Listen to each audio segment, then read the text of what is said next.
Hey,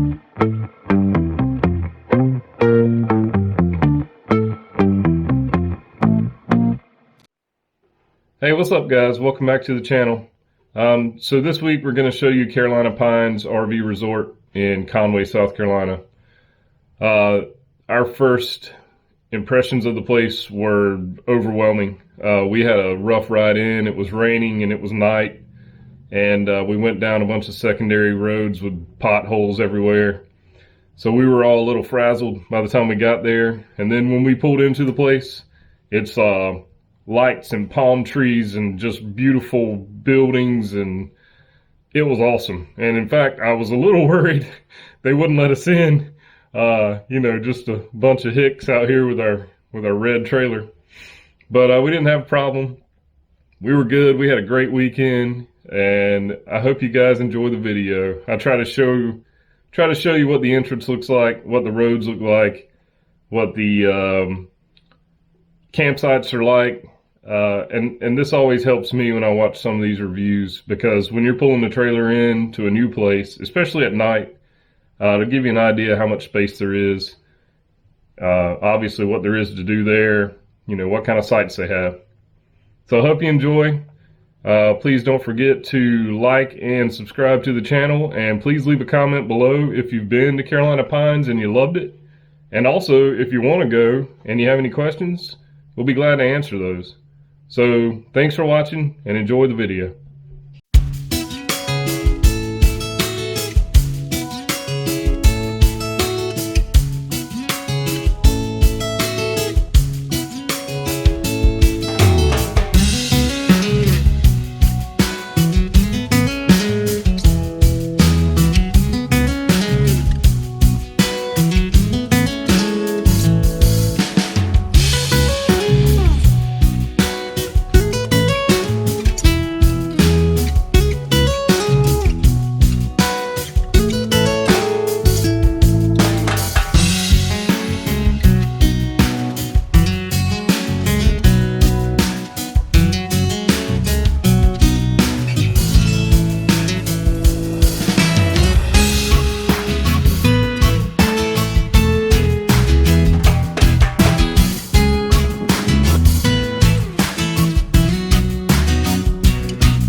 So as you can see, this campground is amazing. In fact, I shouldn't call it's not a campground, it's a resort. They deliver food to your site. That is a resort. It's a really cool place. I highly recommend it. We loved it. It was freezing cold and windy all weekend, but there's plenty to do in the wintertime. In fact, we love camping and we love going in the wintertime, and then we find ourselves getting there. Say we go to a state park and we end up just chilling in the camper for a while, and then we're all tired of being in there. We didn't have that problem here. There was a lot to do. We went out to Myrtle Beach one night. That's about 10 minutes away. Very easy drive, and if you don't know anything about Myrtle Beach, they have everything under the sun. So you don't have to leave the site. There's no reason. There's a restaurant there. There's all kinds of stuff to do, as you saw. But if you wanted to, it's right down the road. So anyway, appreciate you guys watching. Be sure to check out our other content if you haven't seen that, and have a good one.